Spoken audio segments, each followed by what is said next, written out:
Hola, què tal? Anem a veure avui una mica d'epistemologia sobre Kant. Us recomano que veieu el vídeo anterior, la part de Kant almenys, i ara anem a concretar una miqueta més en la qüestió del coneixement, com queda la cosa. Recordem que per Hume teníem unes proposicions que eren qüestions de fet, d'acord? Per exemple, la plou a la Sénia, això era una qüestió de fet, d'acord? Això és una proposició, I com funcionava això? Doncs bé, per saber si això és veritat, anem al món, hem de veure aviam què passa al món, si és el cas que plou a la Sénia en el món, llavors correspondrà el que és el cas amb la proposició, d'acord? Hi ha una correspondència, hi ha un recurs a l'experiència, per saber si aquesta proposició és vertadera. Això és una veritat contingent en aquest cas. Que plogui a la Sénia és una cosa que podria no passar, no és una cosa necessària.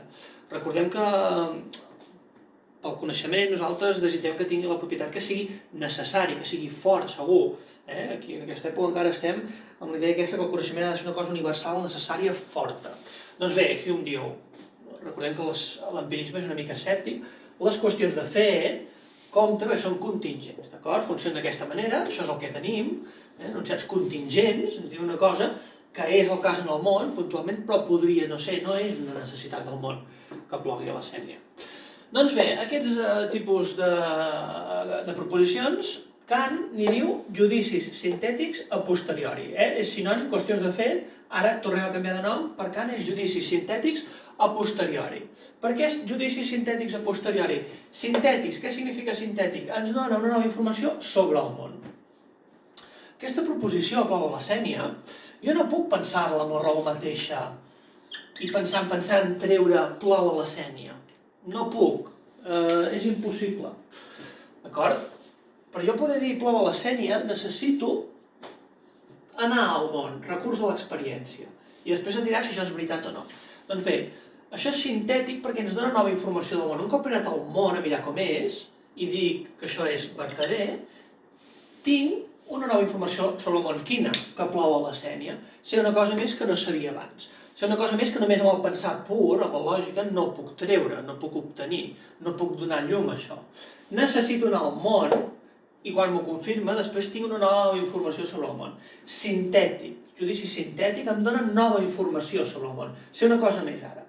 I a posteriori, la veritat de la proposició, veritat determinada per l'experiència. La veritat d'aquesta proposició ve determinada pel recurs a l'experiència. La proposició correspon amb el món, i jo puc dir que correspon perquè vaig a mirar el món, i si és el cas que plou a la Sénia, llavors tinc veritat. Per tant, això que anirem qüestions de fet, ara Kant n'hi diu judicis sintètics a posteriori, un nom descriptiu que ens diu que judici ve a ser proposició. Un judici és relacionar una cosa o un concepte amb un altre concepte, una idea amb una altra idea.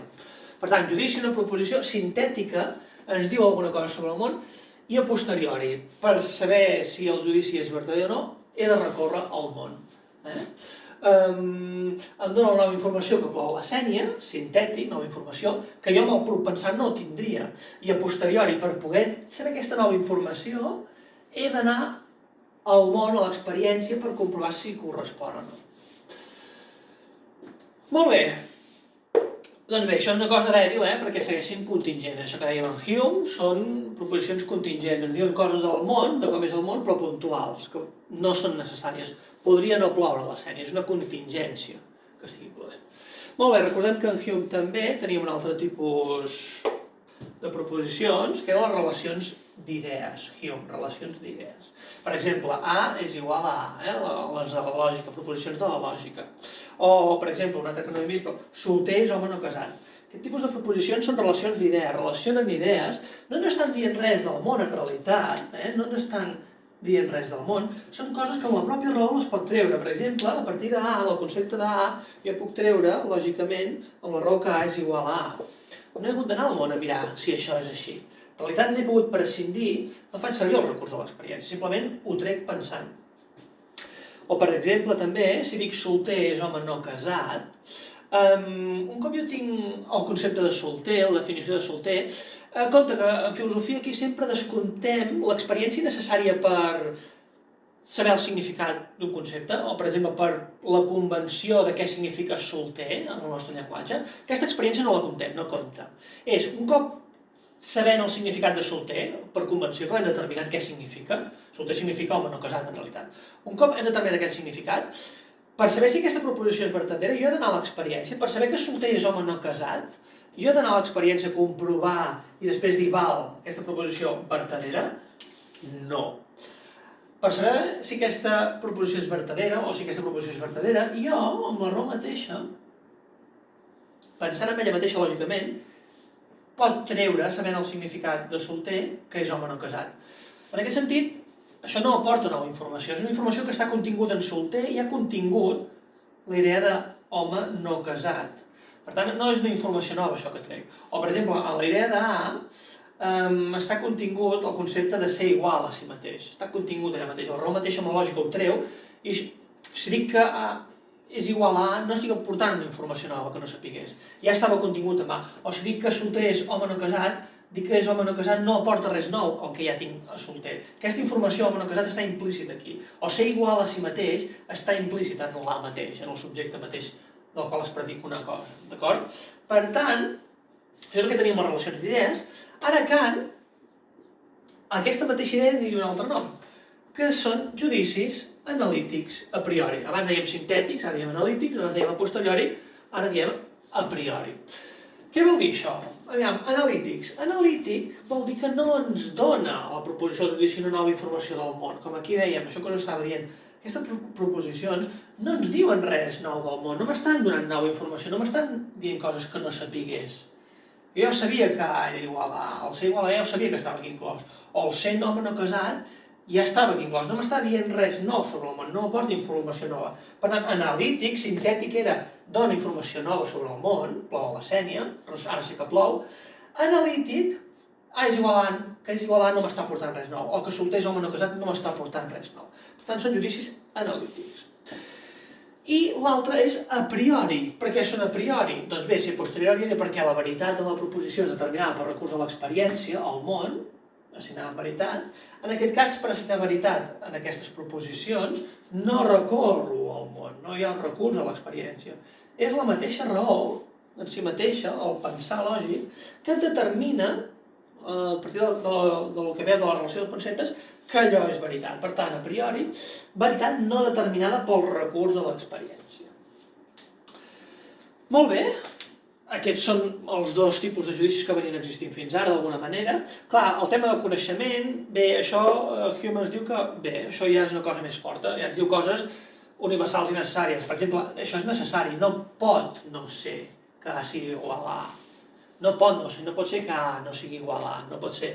O no pot ser, donada la definició del significat de solter i donada el significat de les paraules home no casat, no pot ser que solter no sigui home no casat. És necessari que solter sigui home no casat.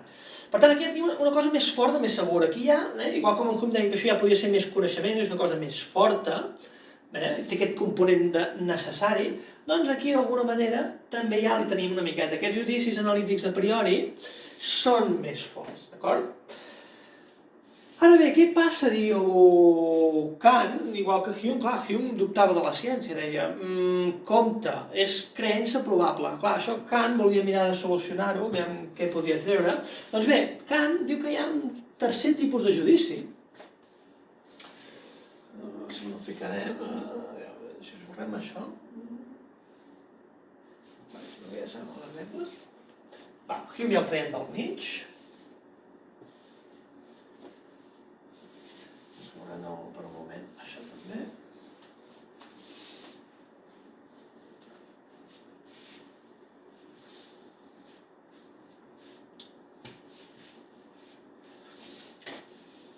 Tenim els analítics, tenim els sintètics. Doncs ara, Kant, una tercera opció. Ens interessa la fortalesa aquesta de l'a priori, però també ens interessa tenir alguna cosa que ens digui sobre el món. Per tant, ens interessaria una mena de cosa que fos una barreja, que fossin judicis sintètics, que ens diguin alguna cosa sobre el món, i que al mateix temps siguin a priori. Que tinguin la cosa aquesta de necessitat, d'acord? Doncs posem que això és Kant.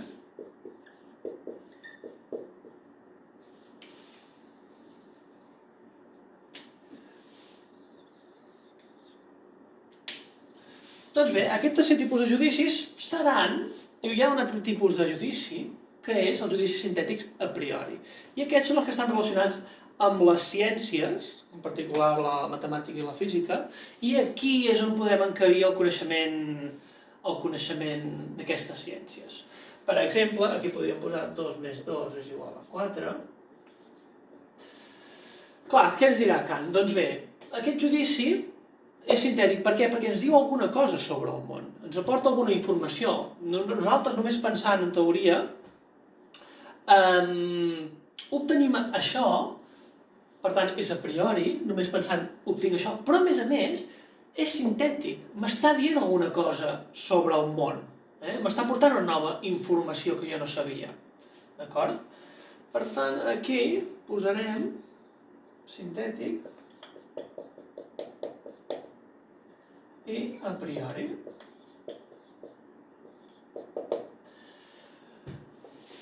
La veritat ve determinada a priori, només amb el puc pensar, amb la raó, però al mateix temps, aquesta proposició sí que ens aporta una nova informació sobre el món. Ens diu una nova cosa que és del món, no és simplement relació de conceptes, sinó que ens està dient que en el món hi ha alguna cosa, alguna informació més del món, que en aquest cas 2 més 2 és igual a 4, és una tercera cosa.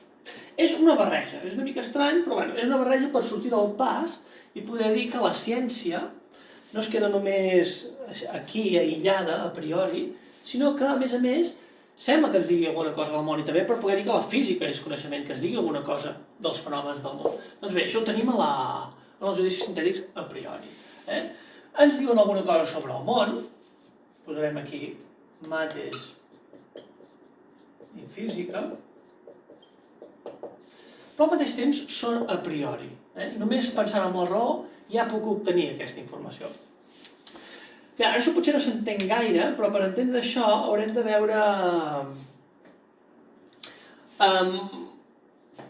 les facultats de l'home, que l'altre dia ho vam veure molt per sobre, i veure com es relacionen, aviam què fa que aparegui això per aquí d'alguna manera i que sigui a priori i com a mateix temps ens digui alguna cosa sobre el món. Només simplement tinguem clar que existeix un tercer tipus de judici, que és una manera de solucionar com podíem dir que la ciència era coneixement, que portava alguna cosa necessària.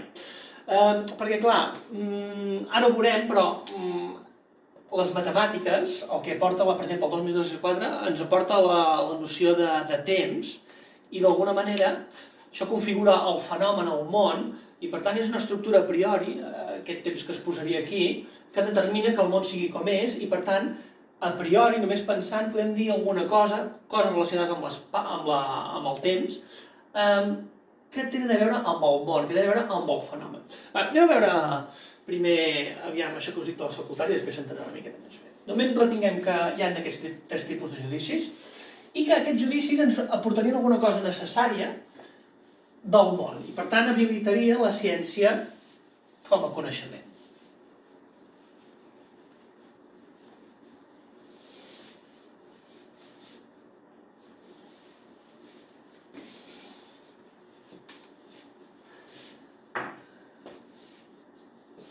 Clar, les facultats. Per Kant, això ho vam veure una mica l'altre dia, el subjecte,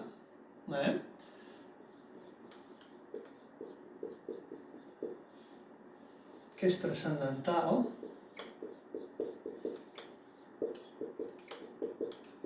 o a priori. Molt bé, té 3 facultats, d'acord? Per una banda té la sensibilitat,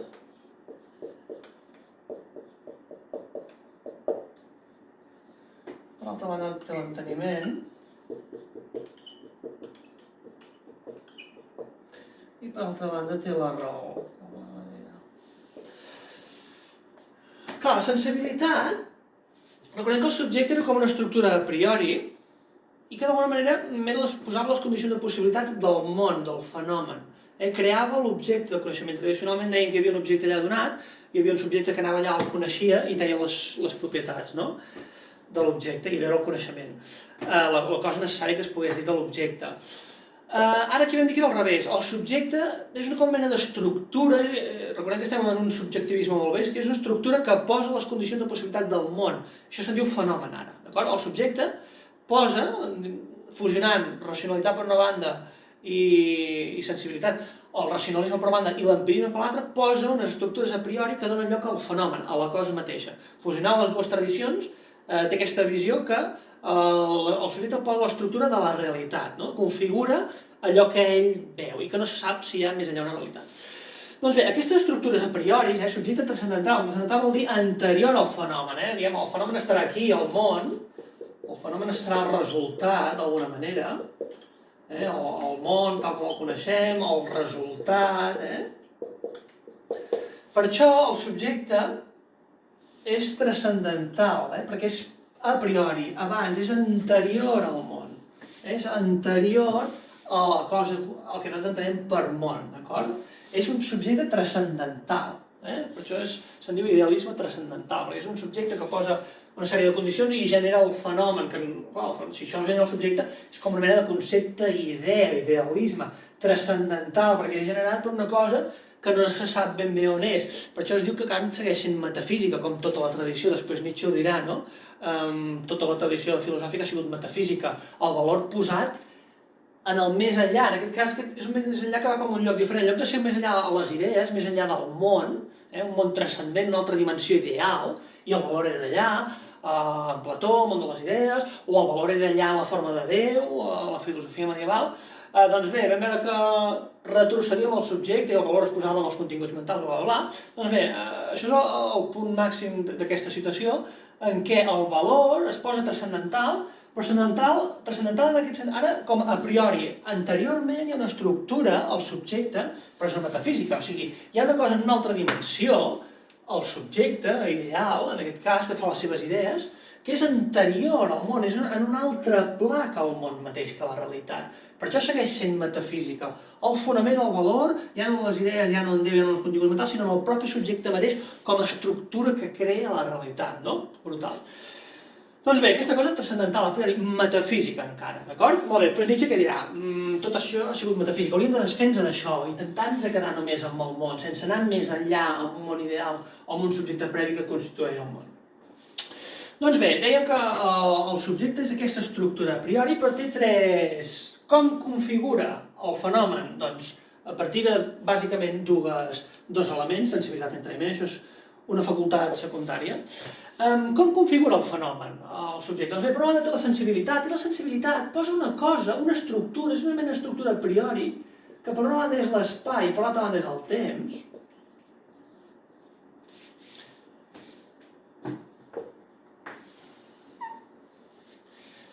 I per altra banda tenim facultat 1, després tenim la facultat 2, que és l'enteniment. La facultat 2, l'enteniment, posa les categories. Què és les categories? Les categories és una cosa molt estranya. És molt estrany entendre això. Amb l'espai i temps és més fàcil. Pensem que és com l'espai i temps, però una mica diferent.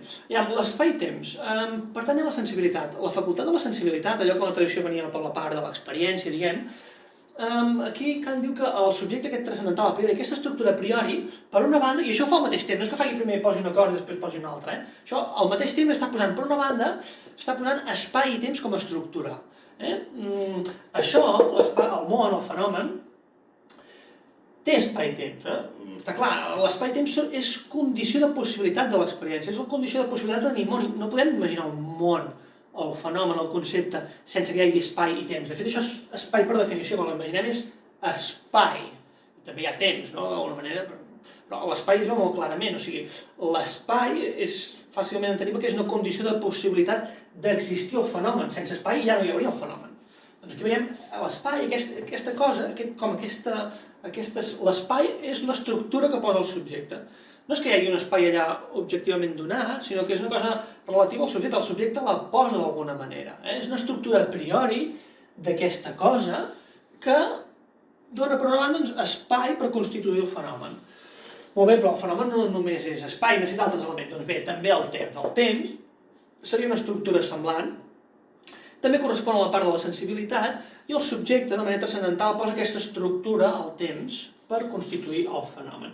Doncs bé, en una línia semblant, les categories també contribueixen a generar el fenomen. Hi ha una altra facultat, que és l'enteniment, que aporta una altra cosa, que en lloc de ser espai i temps, que és de la sensibilitat, l'enteniment aporta una cosa que es diu categories, o també es diu conceptes a vegades.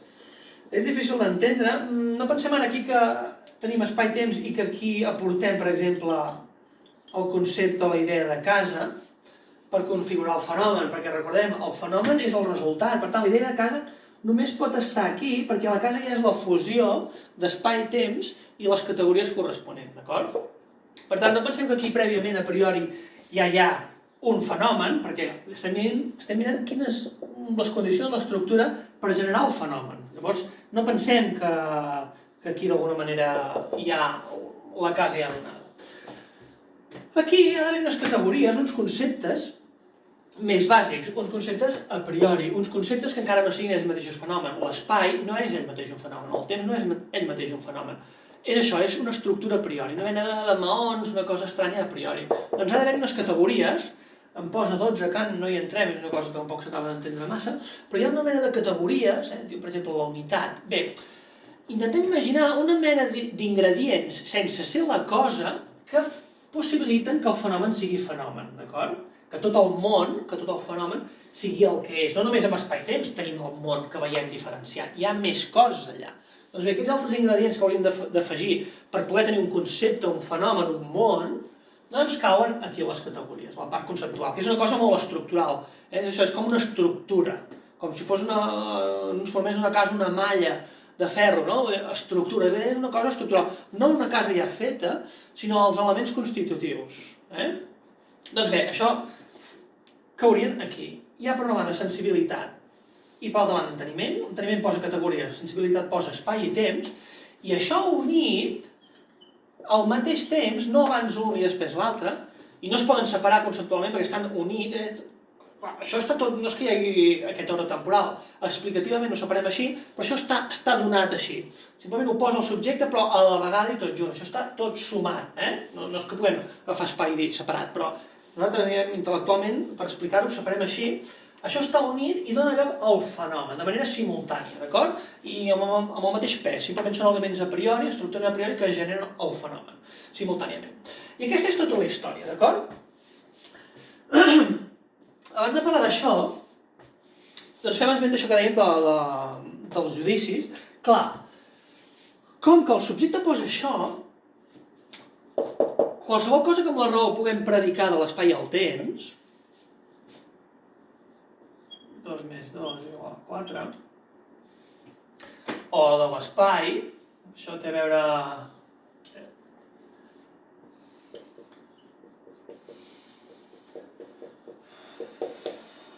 L'aritmètica i la geometria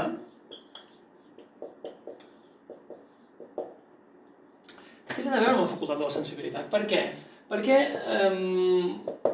l'espai que és posat per la sensibilitat, què s'encarrega de les coses espaials de l'espai? La geometria.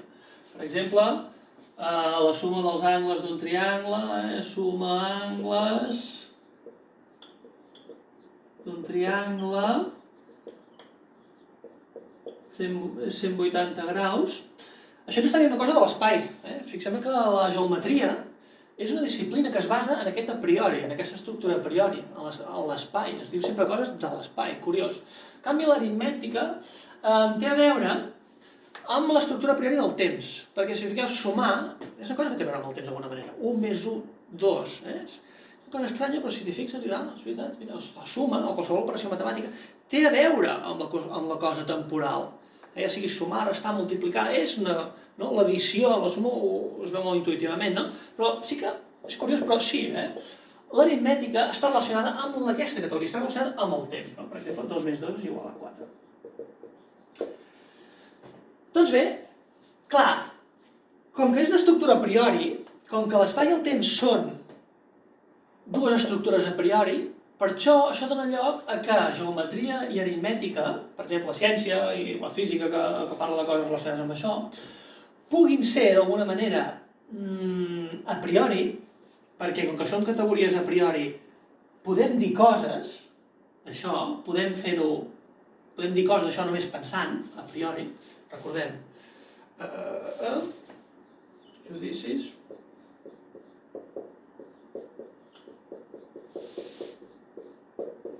a priori.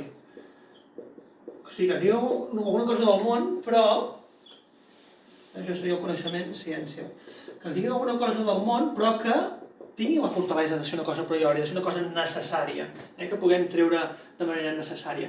Doncs bé, per què és necessari? Perquè com que forma part de l'estructura del món, l'espai i el temps formen part de manera estructural. Com que forma part de manera estructural i és una a priori que en tenim, les coses, podem dir-ne coses amb la raó, sense recórrer a l'experiència, perquè ja ho tenim a priori, ja podem dir coses a priori. I al mateix temps, com que això és constitutiu del fenomen mateix, de l'estructura de la realitat, ens està dient alguna cosa del fenomen. Aquesta és la història dels judicis sintètics a priori, i per això apareix aquesta possibilitat, perquè tota aquesta teoria de Kant hi ha aquesta cosa, no? Com que això són estructures prèvies, hi ha la part a priori, es poden pensar a priori, d'alguna manera es poden treure coses a priori d'això, sense recórrer a l'experiència. Per què? Perquè estan a priori. Són transcendents al món. Ara bé, casualment, com que són constitutius de la manera de ser del món, també són sintètics, ens aporten alguna nova informació del món, ens diuen alguna informació del món que no sapiguem, com no passava amb A és igual a, que no ens aporta cap informació especial del món, no té res a veure amb l'estructura, és una cosa variant dels conceptes, A és igual a, o solter és igual a no casat, és una cosa dels conceptes, dels significats de les paraules, no ens diu res de l'estructura del món pròpiament, no? La lògica no ens diu res pròpiament de l'estructura del món, però aquests, les ciències, com que tenen aquestes dues estructures a priori i com que configuren el món, constitueixen el món d'aquesta manera, sí que ens diuen alguna cosa sintètica, sí que ens diuen una nova informació sobre el món. Sempre que obtenim alguna cosa d'això, ens aporten una nova informació sobre el món. Aquesta és la gràcia, no? Per això ja no tot és tan general lògica, matemàtiques, física, sinó que lògica és una cosa dels propis conceptes, de les pròpies idees en si mateixes, i matemàtiques i física és alguna cosa que ens parla sobre el món, i això és el que està relacionat amb l'experiència, amb el fenomen, i per això el coneixement científic és d'una naturalesa una mica diferent, no? Aquí Kant introdueix una distinció que fins ara no havíem pogut fer bé, i ara encara la podem fer, lògica apartada, i resulta que connectem les ciències d'aquesta manera. Per això aquest tercer tipus de judici, d'acord? Molt bé, tota aquesta història per veure això, perquè els judicis sintètics a priori eren possibles i com apareixia aquesta cosa nova diferent del coneixement. Bé, finalment, només per destacar i per acabar de rematar, dir que hi ha una tercera facultat, que és la raó. A part d'aquestes dues facultats que generen el món, el fenomen, tenim una altra facultat, que és la raó, que té una tendència i serveix, fa com síntesis generals de tot. I com un cop veu el fenomen constituït, genera un judici sobre com que hi ha l'existència de món, la idea de món, la idea de substància. De la mateixa manera, quan veu que hi ha aquest substància transcendental, genera la idea de jo, la idea de substància de jo. És com una síntesi posterior. No té a veure amb la configuració de la realitat, sinó que posteriorment, un cop està tot donat, és com un pas previ, la raó es pot entretenir a fer aquestes síntesis, aquestes valoracions generals de conjunt sobre el que hi ha, i quan ho veu tot junt, també pot generar la fusió de la idea de Déu, o la de substància infinita, aquelles idees tradicionals que havíem vist. Ara, en aquest cas, es generen a partir de la raó, i són una cosa estranya, se'n diuen postulats de la raó.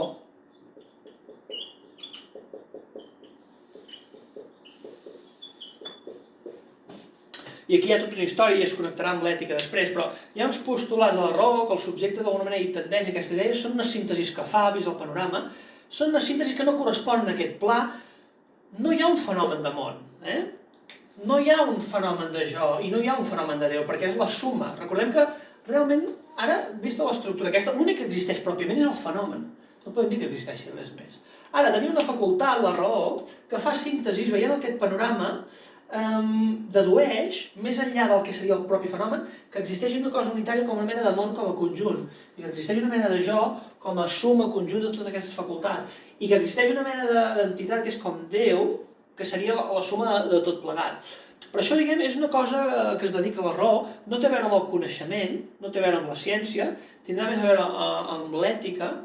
Per això es diu postulat de la raó. La raó postula que hi haguessin aquestes entitats que d'alguna manera es pot, diguem, inferir d'aquí, no? Que tens una tendència a afirmar que això existeix d'alguna manera veient aquest panorama. Però clar, això no està aquí, no són fenòmens això. És una cosa més enllà. Doncs bé, això diu Kant que és la metafísica la que se n'encarrega d'això. La metafísica és la que s'encarrega o treballa amb els postulats de la raó, però per això la metafísica no és coneixement. Perquè el coneixement és una cosa necessària i, per tant, a més pot ser de coses que ens diguin coses necessàries sobre el fenomen, sobre el món. Tot el que surti d'aquí no és coneixement rigorós, no és coneixement estricte. Per tant, hi ha aquesta tercera facultat que postula aquestes idees, postulats de la raó, i que això és, diguem, l'apartat de la metafísica. La metafísica sempre s'ha mogut postular la idea de substància, la idea de jo, la idea de Déu, etc., tal com havíem vist en filòsofs anteriors. Clar, això no és coneixement, és metafísica. Ara bé, això és útil. Sí, pot ser interessant perquè això ens ajudarà a regular-nos i tindrà a veure també amb l'ètica, com haurem d'actuar i tindrà la seva rellevància. Aquí tindrem l'altre apartat, que ja ho veureu vosaltres, ja no hi haurà vídeo, això, amb el llibre que teniu al text, del tema de l'ètica, aviam quin tipus d'ètica tenim. Aquí la part del coneixement és la part teòrica, que és la crítica de la raó pura, és tota aquesta explicació. Ara l'altra part que queda és la crítica de la raó pràctica, és l'ètica, hem vist el coneixement, ara veurem l'ètica, que està relacionada amb aquest tema. Molt bé, doncs fins aquí crec que ja seria suficient de Kant, de l'epistemologia.